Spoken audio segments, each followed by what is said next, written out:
Welcome back, welcome back. Yes, Bakerville is open today. We are live streaming, we're getting ready for the main show. And have I got some good woo for you?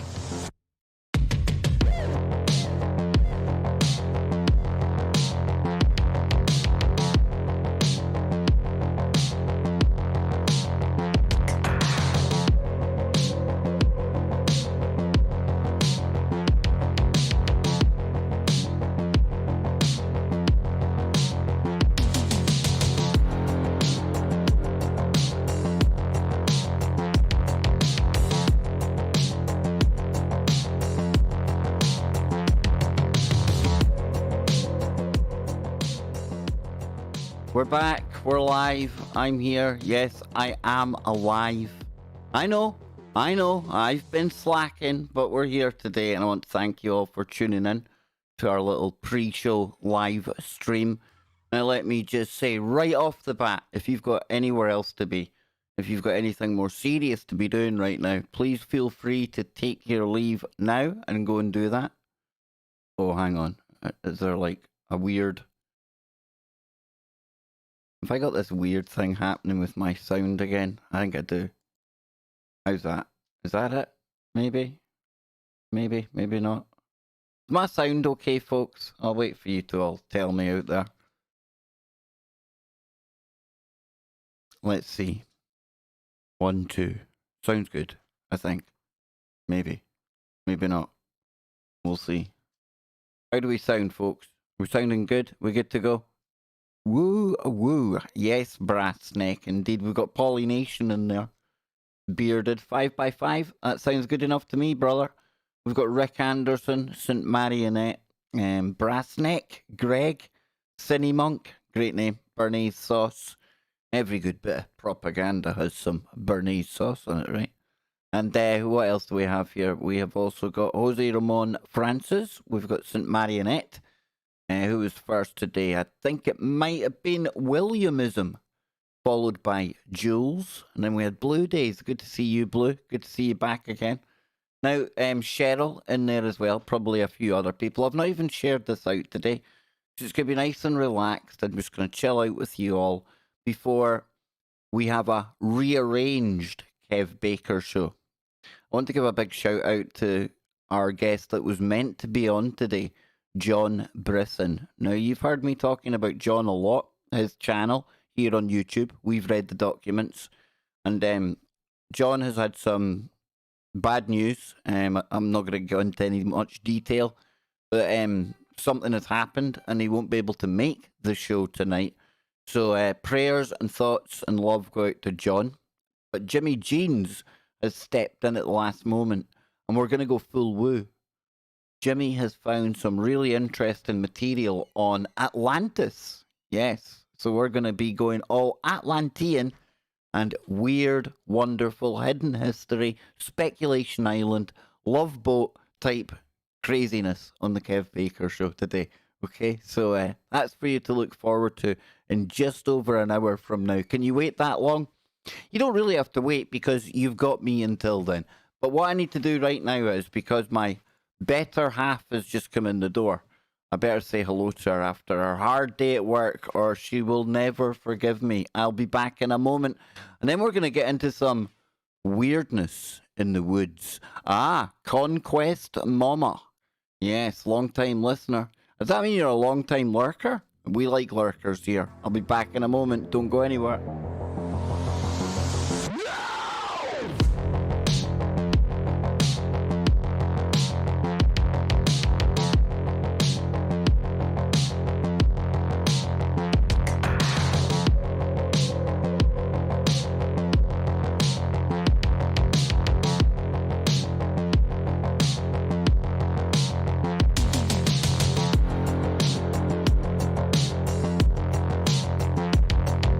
There we go. There we go. See, I wasn't away for long. I was not away for long. We're back now. We're going to get into it.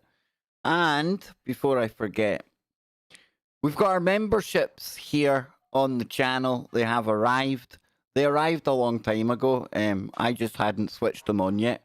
But they're here now. They have arrived. And what I'm going to do is I am going to run through a few alerts for our first members of Bakerville.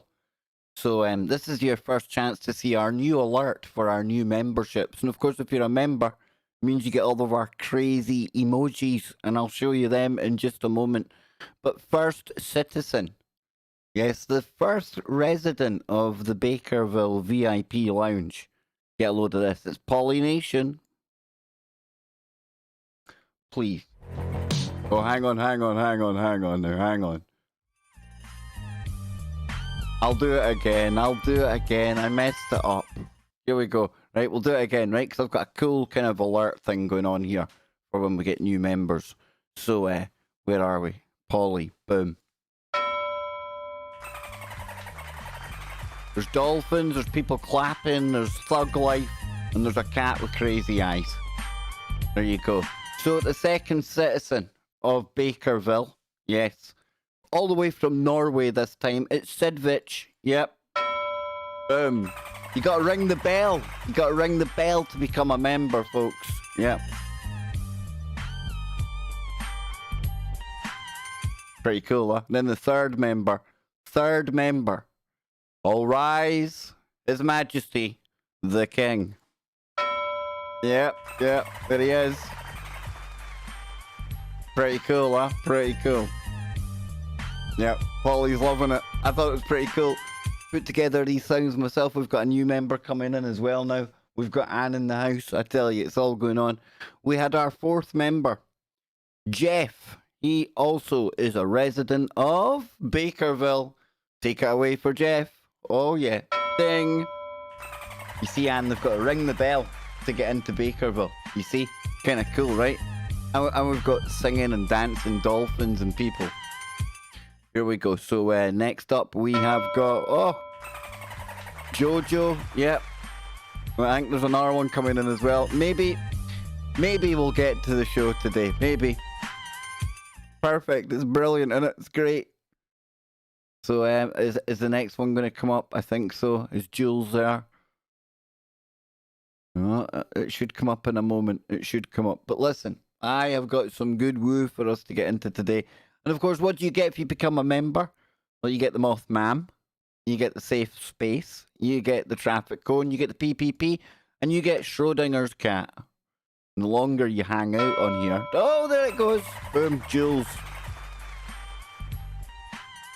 There we are. Yes, Trent, the dolphins. You like the dolphins? I added the dolphins. I had to add the dolphins. We like dolphins around here. If you remember back to the Hangar 18 days, dolphins were a very central part of that crazy show. Some say it didn't happen. Some say it did. It was in a world of its own. It truly was. But I have you here today to talk about something that we were getting into with Felicia the other day, and a big shout out to Felicia. Absolutely brilliant show. I got to talk about so many of my favourite topics. Poor woman probably thought she was surrounded at times, people firing questions at her. It was just me. But during that show, we found out that Felicia has an interest in missing 411 type cases. And in a lot of these missing 411 type cases where people just mysteriously disappear, you have a forest, more often than not, part of that story. The national parks in America, they are, for anyone who looks into alternative information, listens to Coast, or is into shows like mine, when you hear about the national parks, one of the first things you think of, if you're like me, is that's those places where people go missing. And weird, woo, and wonderful type stories. Now, many times, unfortunately, not such a happy ending, but from time to time, like we talked about the other night, people do come home. Now, what they actually went through, much of the time we never find out because they can't tell us. Other times they just have no memory.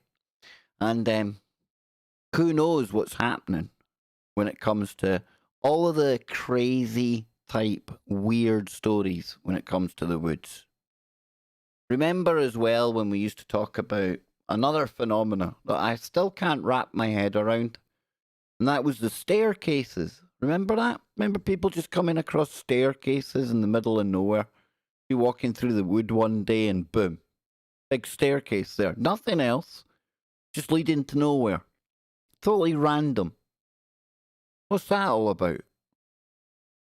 And you've got the stories of the types of material we've talked about with Max and Jason about the little people. Call them the Fae. Call them what you will. All again attached to these miraculous type places, like alien worlds on our own planet. They've almost got a life of their own, and in fact, they do.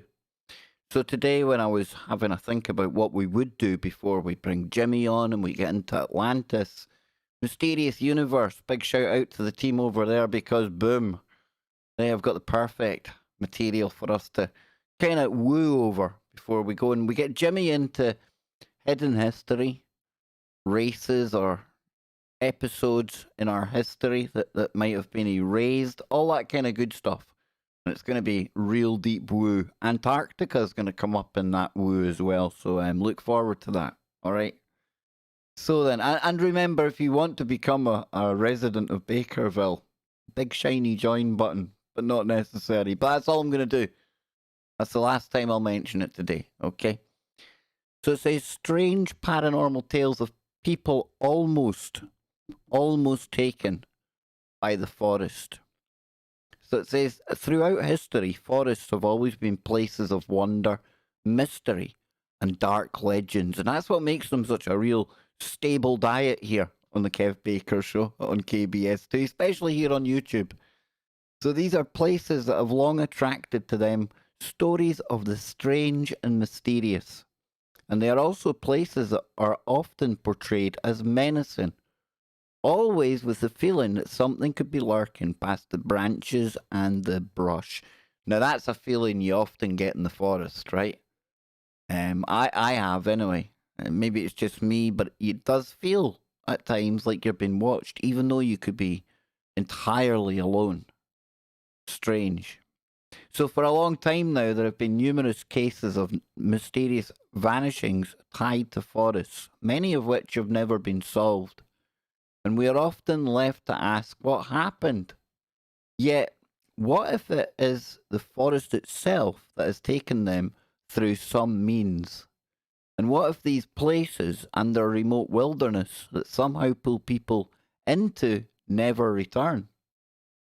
There are certainly reports that suggest, or seem to suggest this. And here we look at cases in which people seem to have been drawn into these wild places, only to somehow manage to escape with strange stories to tell. Now, did that tell you this was going to be good for a little warm up before we get Jimmy coming on today? I'm telling you, it's going to be a good one. So it says, our first report of something insidious and hungry in the woods comes from Reddit user Starlove36918. Sounds like some kind of spy's code name, doesn't it? Starlove here. I don't know where that came from. We'll just pretend it's a spy. It'll make it more exciting, right? Who says this very bizarre experience actually happened to her mother when she was just a 15-year-old spy. Okay, just a 15-year-old girl. At the time, she apparently lived in a village in an isolated, wooded, mountainous area.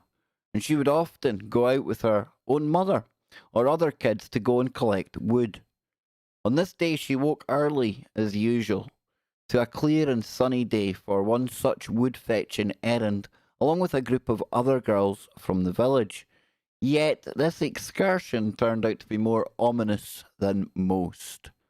The poster says of her mother's experience, quote, she said she was woken up by her mother and was told to get ready to go to the woods. She got up, dressed up, and went outside of her home. Now the girls were waiting for her at the front door, and together they went toward the mountains. She said when they were going up the mountains, everything was usual, and the girls would sing and make jokes and stuff. And as she was following the girls on a trail up to the mountain, her skirt was caught up by the bush. Now, when she stopped to get her skirt free, she said that she woke up. There were no girls.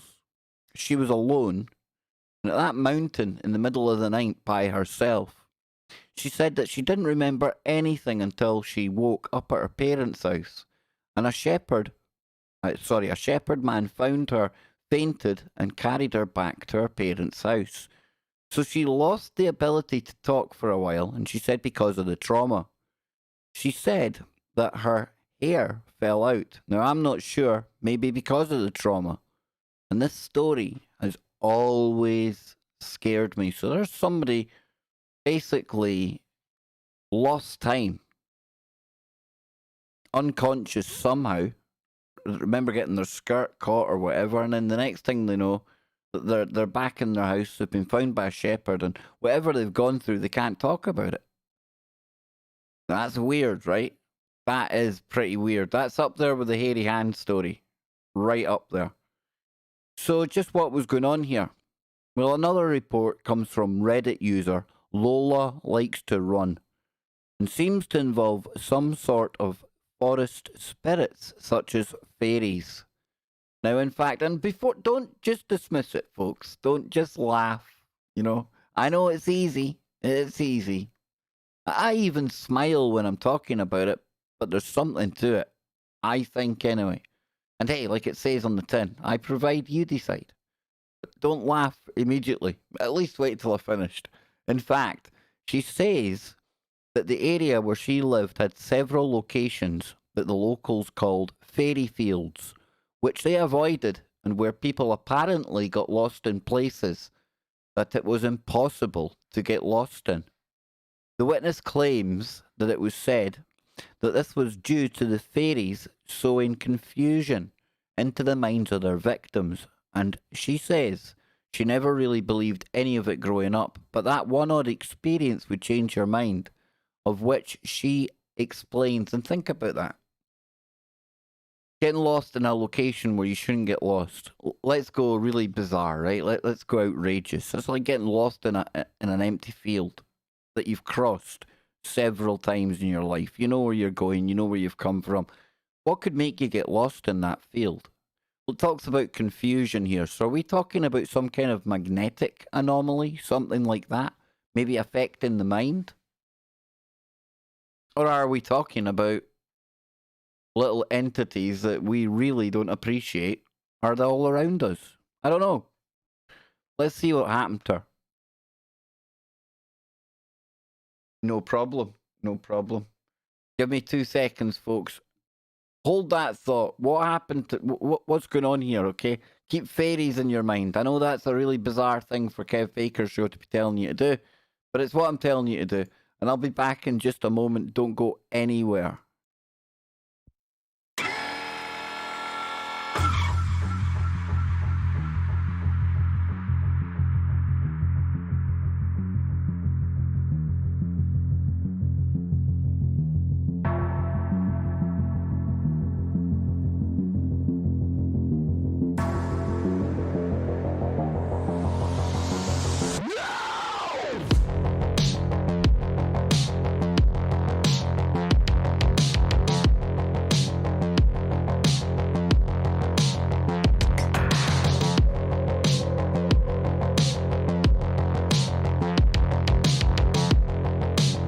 There we go, folks. There we go. I am back. Just had to do something for Anne there. All good nude. We're back. So yeah, let's hear this girl's account then. I'm a fairly skeptical atheist, and I don't believe in this sort of stuff at all. But something kind of odd happened to my brother and I when we were younger. We were taking a shortcut through the woods and fields near our home. We were about 2 or 3 fields from our house when it happened. We got lost, and when I say we got lost, I mean we couldn't find our way out of the field. It wasn't that big, but we spent an hour or over an hour walking around the perimeter without finding a way out. We were starting to get a bit freaked out, and my bro at this point had put up his jumper, or had put on his jumper turned inside out as prescribed for these matters in the local folklore. So for some reason, they're told to put their jumpers on inside out. It's just bizarre, right? Because when we finally saw it, a large, wide, open gateway that wasn't even closed or obscured by overgrown bushes or brambles. Still don't have any idea how we possibly did not find it in 5 minutes. That's weird. So it says, was there some sinister force out there intentionally trying to confuse them and get them lost? And what would have happened to them if they had not found their way out? Who knows?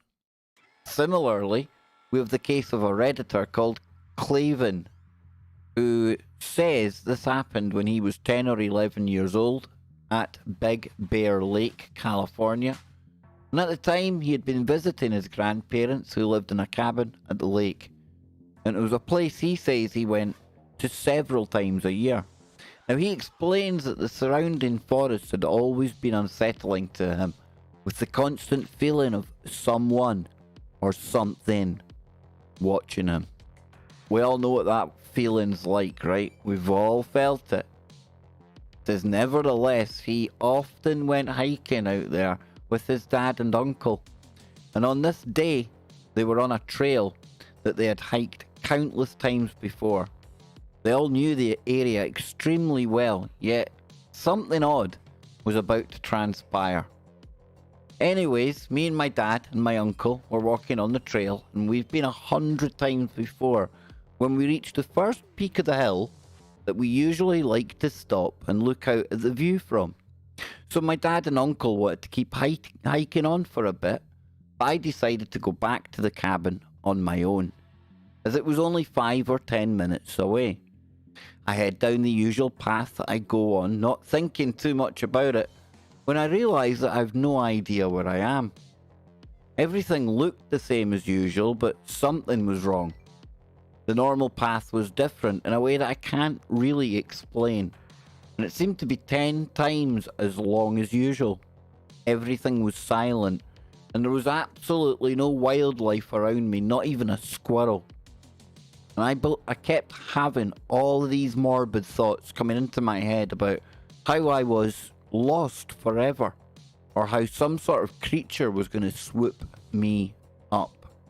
This is bizarre, right? I mean, what's going on with these people? Every 10 minutes or so, I'd end up at the part of the trail that I definitely recognised, only to be in a completely alien area moments later. The path kept winding and winding downhill, and the sun was setting pretty rapidly. I had to have been walking in the direction of the cabin for more than an hour because I remember I kept checking my watch and panicking. At this point, I just accepted that I was lost. I finally made it down to the street, and I was relieved to be able to orient myself. But it was only one street away from the cabin, although I shouldn't have been much further away. I was expecting my father and uncle to be home by now, and for my parents to be worried about me being gone for so long. But instead, my mum asked me why I came back so soon. I asked my dad how long they were out as well as, and they said they only walked maybe 15 minutes longer from when I left them.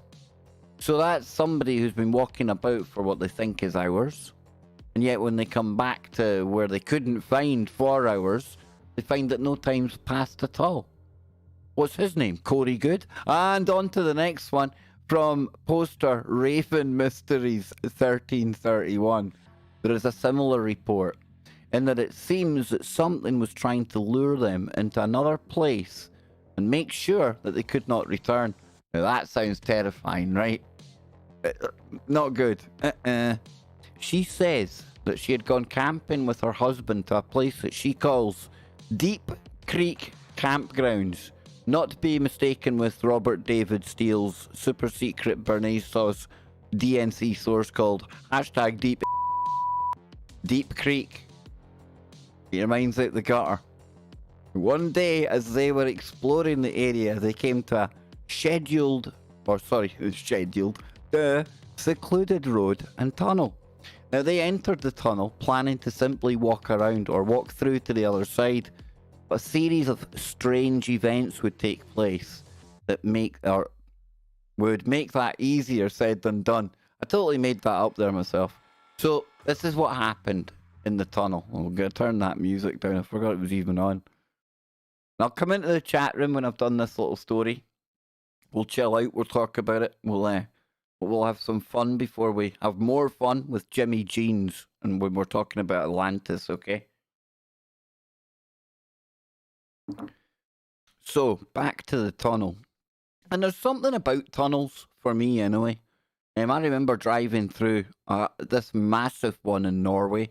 It was massive. I mean, it was an engineering masterpiece. It was brilliant, but right through this part of the mountain, and I don't know whether it's to do with that repetitive kind of lights going over the top of you. You just going straight, you can see it. I don't know what it is, but it kind of puts your brain into some kind of state. I don't know. Weird.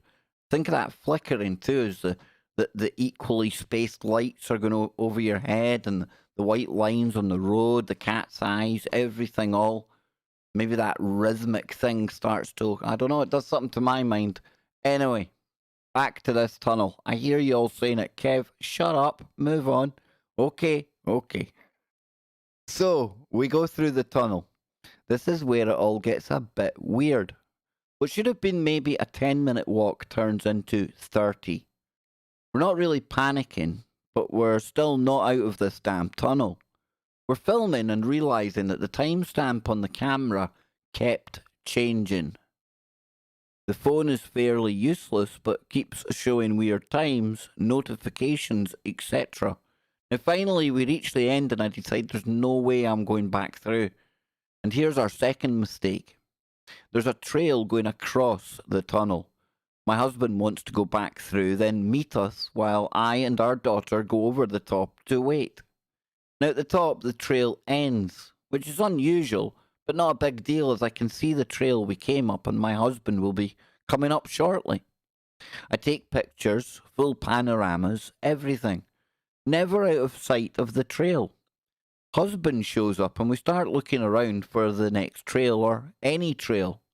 Never going more than 150 feet in any direction solo while one of us stands near the trail. We decide we can't find it, and we'll head back down the trail. Now, the trail that is now not where it was. But that's okay because I took pictures of some unusual trees and things, so I'll use them as a marker. And I open the pictures, all of them are time-stamped wrong. The images are completely different. The entire skyline, 100 feet away, mountains, etc., is extremely different. Hang on, there we go. Yes, we'll get it again. Thank you, and that was, who was that now? I'll play that one again. Sam. When that comes through here again, Sam, I'll play it again, alright? Play it again, Sam. Play it again. Awesome. Thank you very, very, very much. So then, let's go back to where we were. This is weird, right? She's taking photos. They're now looking at the photos. It doesn't match the places that they were taking pictures of. It doesn't match where they are. Trail wasn't where it was. It's now somewhere else. What is going on? So now we start to get worried. It's only now you start to get worried? Well, I tell you what, you've got a better constitution than I. Let me tell you, Reddit user number 1. We looked for nearly 3 hours. How to get down, how to find the trail back, nothing. Finally, we realise we're fairly screwed and start planning what we're going to do. At which point, the glitchy phone starts to get a phone call and we realise it works. We call 911, who puts us through to a ranger rescue team, and they find us maybe an hour later, mere feet from a trail, and 1 entire mile from the tunnel. At this point, we go on our merry way and decide that we will never hike again. So there's a couple that are used to hiking. something bizarre happens to them to the point where it puts them off ever hiking again. That's like when I was saying to Felicia about the hunters, when hunters talk about, or when you hear about hunters coming across things that spook them, or they get lost. These people know the wild, the countryside like the back of their hand. They're the most expert people to have out there. So for these type of people to get spooked and weirdness happen to them, I don't know, it just gives it that extra bit of ooga boogas, right? So it says, what in the world happened to them? Exactly. Exactly. Did they pass into some vortex, perhaps? Wandering over the threshold of some invisible veil to something else? Making it all the more ominous is the witness that she later found that the area of Deep Creek Campground was over the years, or has over the years, been the location of several unexplained vanishings. There was a connection between this and what happened to her, or was there a connection? Also featuring some of the similar insidious presence is the report of the missing or on the missing 411 forum from Reddit poster That GI. I like that name. And that takes place in the wilds of Ontario, Canada. Hey, what's up with you, Polly? Eh? Eh? I know, that is terrible. So culturally inappropriate. My bad man. He says he grew up in a rural... In fact, Polly's Scottish anyway, so we can do that, Polly, right? It's allowed. He says he grew up in a rural, rugged area, or southern Ontario, as it's better known, and knew the local woods very well from a young age. Now, one summer, he decided to go out exploring a stretch of woods, and he had been to hundreds of times before and knew very well. But on this day, he says that he began to have the distinct feeling of being watched. Always starts with that little feeling. We interpret that gut feeling that the hair's going up as being watched. Maybe it's just literally like an internal alarm. It's just our way of the body, the higher consciousness going, oh, whoa, something bad comes this way. I see dead people. So it says as he walked on this tunnel into a feeling of dread. No tunnels. As he walked on, this turned into a feeling of dread. Not a tunnel of dread. That'd have been pretty cool. And the sense that he was not supposed to be there.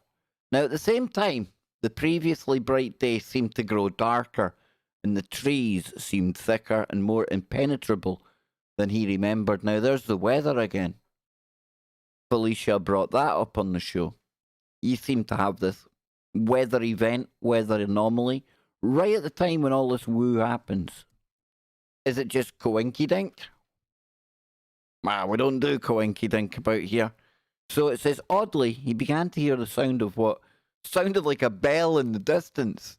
You know, he's obviously heard somebody joining the memberships. He's heard the bell ringing. Either that or it's Quasimodo. I don't know. The bells.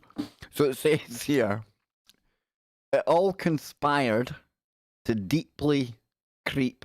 So we've gone from deep creek to deep creep. Deep creep him out.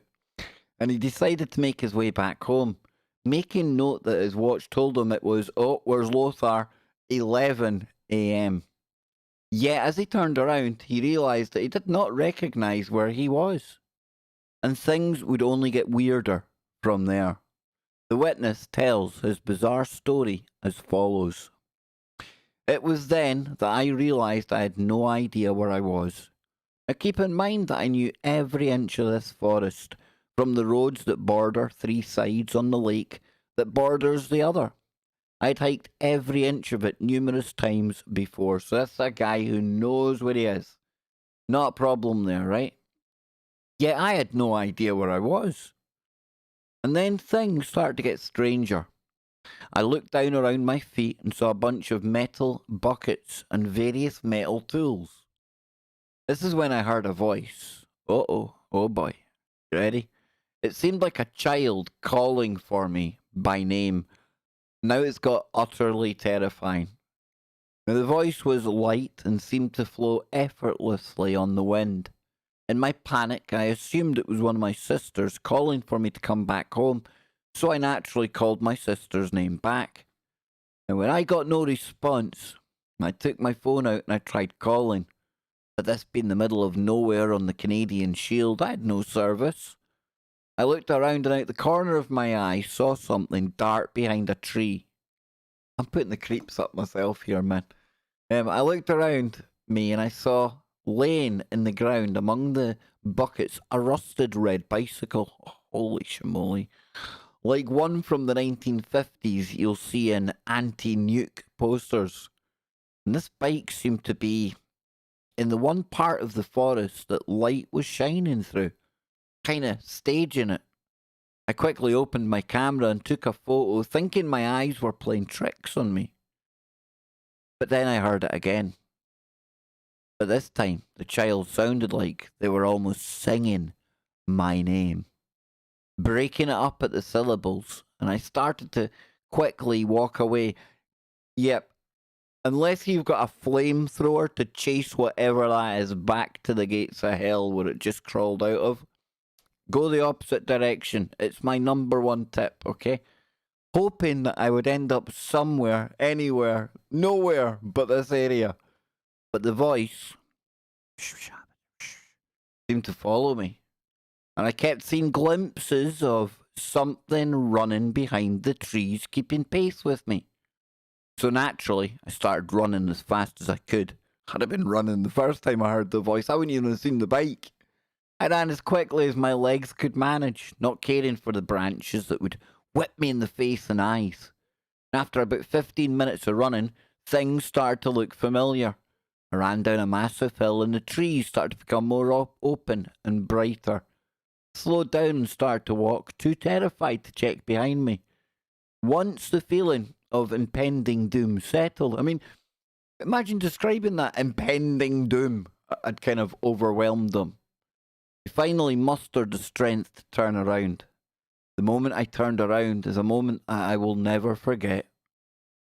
I turned behind me and through the trees saw my house, as if I'd been running away from it the entire time. Thinking that I must have just gotten turned around and absolutely hating the idea of running back into the forest, I walked towards the house. As I was probably 100 metres from my house, I heard a spine-chilling shriek come from the forest behind me, similar to the sound of a mountain lion screaming or raccoons fighting, but it was far louder and seemed to be coming from not just one place, but almost many places at once. I sprinted the final steps to my house and did not turn back. As soon as I entered the house, I came face to face with my father, who was sitting at the kitchen table. And I looked at the clock on the wall and saw that it was 4:45. I have no idea what happened to me in the 5 hours between the time the photo was taken and the time I got home. All I remember is the 30 minutes it took me to get in and around 20 minutes it took me to get out. Blah, ooga booga. So, we're nearly there, folks. Not too far to go now. A little bit. Got another little story here. It says, was this some sort of ghostly entity? If so, what did it want? So, a similar ghostly experience happened to poster Lazuli369 in East Tennessee. Now, he says when he was 15 years old, he liked to walk in the woods around his home and had never seen anything particularly strange out there until one day when he had just a short walk through an area he had been through many times before. Now, on this day, he would stumble across a very odd place, nestled out among the trees that he had never seen before on all of his hikes, and which would prove to be infused with some sort of supernatural energy. He says of his otherworldly hike, and when we get through this story, I'm going to ask you people out there, I mean, what do you start thinking about what could be happening here? So let's see what this one has to say here. This time, though, I decided to go just a little bit farther than I usually did, and my house had just left my line of sight when I found something odd. Now, that something was an area of forest in which absolutely nothing was growing. There weren't any trees, moss, mushrooms, or anything. Now, I would like to question the individual to see if he had ingested mushrooms before his walk through the forest. I know, I'm just being Sherlock, Kev, if that's even a thing. This area happened to be in the shape of a large oval, and I couldn't see any imperfections in its shape, so it's almost like somebody came along in Photoshop and created that vignette effect to it. I know, I'm just a dick now. So there weren't any signs that it was a man-made either. Okay then, so it wasn't a Photoshop. So naturally, I just sort of stood there and marvelled at the strange plot of land. Shortly after, things started to get a little weirder. I started hearing some unnatural noise, and it sounded like it was coming from everywhere and nowhere all at the same time. I could hear it right in my ears and from the forest around me, and it was getting louder. It took me a minute to identify the sound.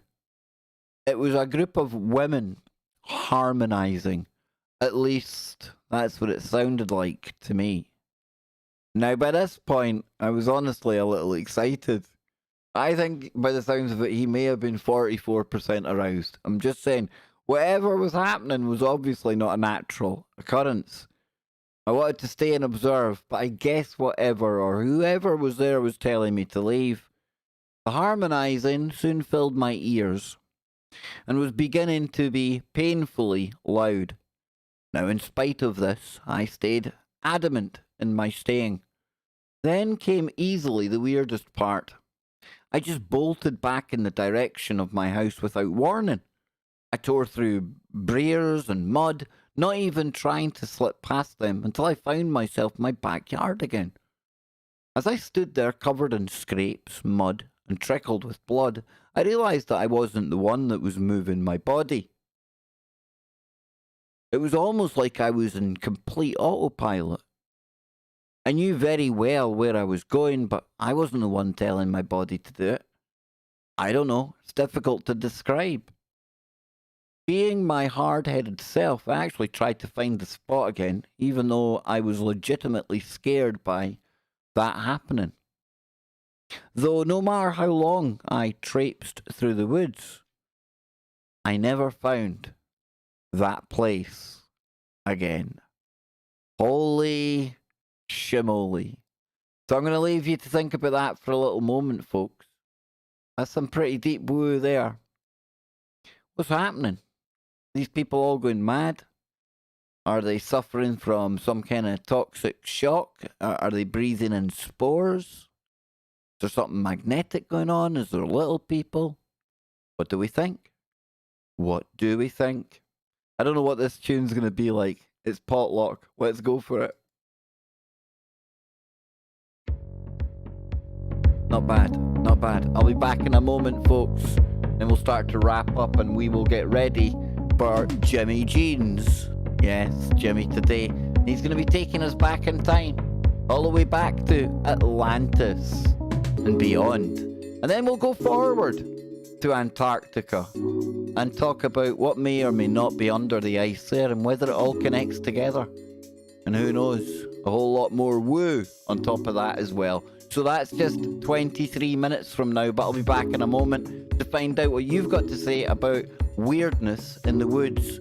If you want me to see your message, tag my name, put at Kev Baker Show 2, you know how to do it. And we'll be back in 60 seconds. Don't go anywhere.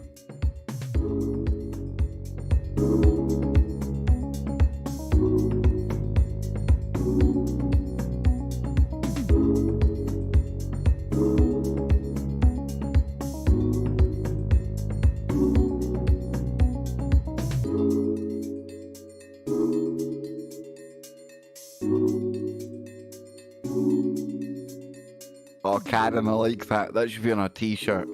That should be on a t-shirt. Where is it? Where's it gone? Oh, please don't. They say where demons walk. Nothing grows. Oh, I like that. I like that.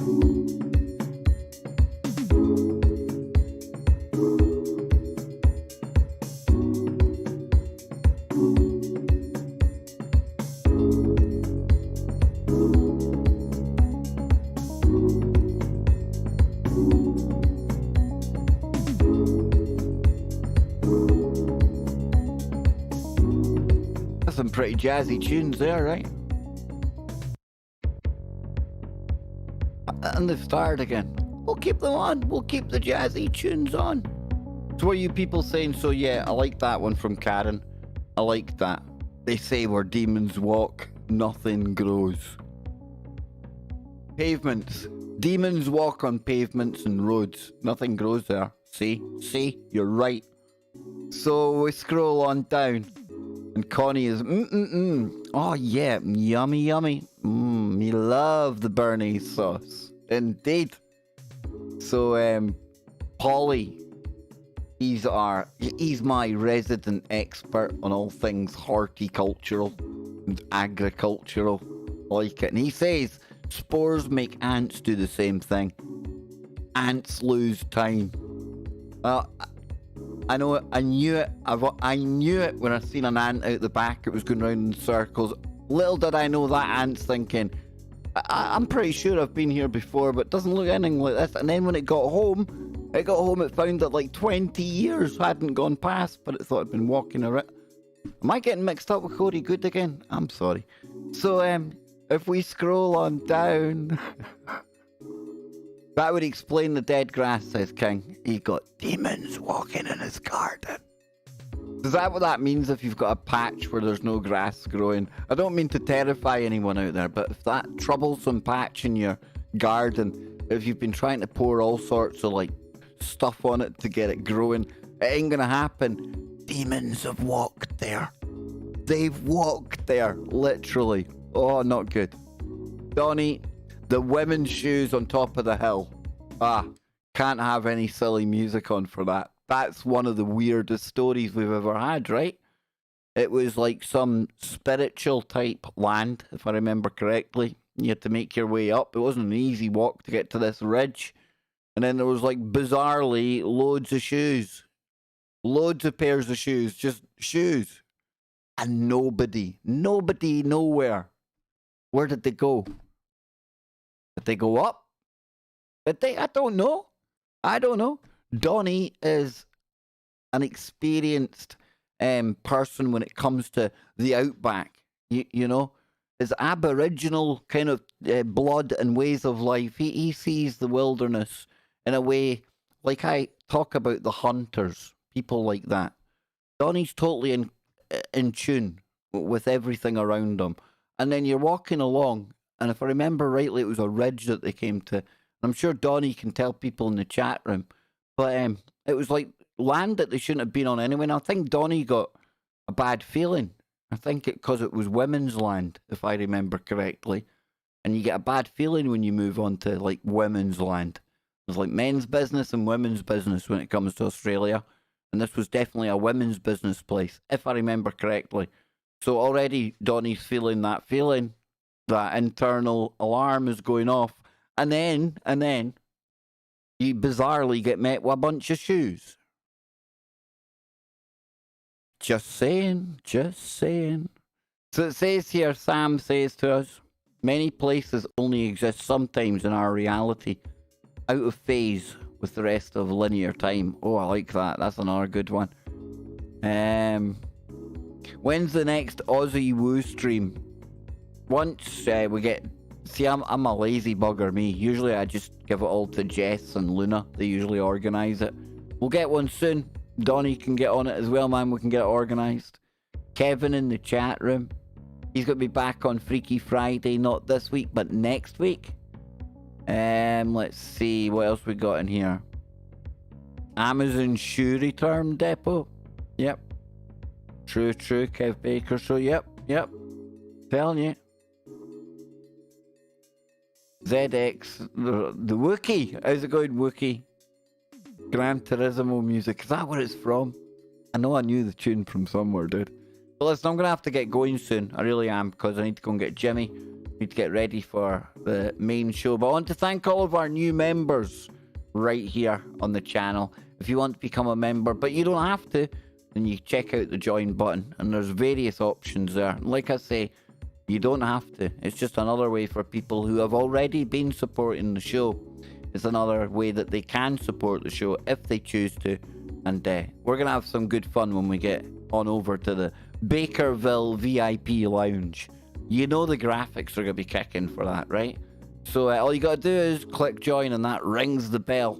And once you ring the bell, that's when you get met by all those dancing dolphins, clapping people, thug life music, and the bell, funnily enough.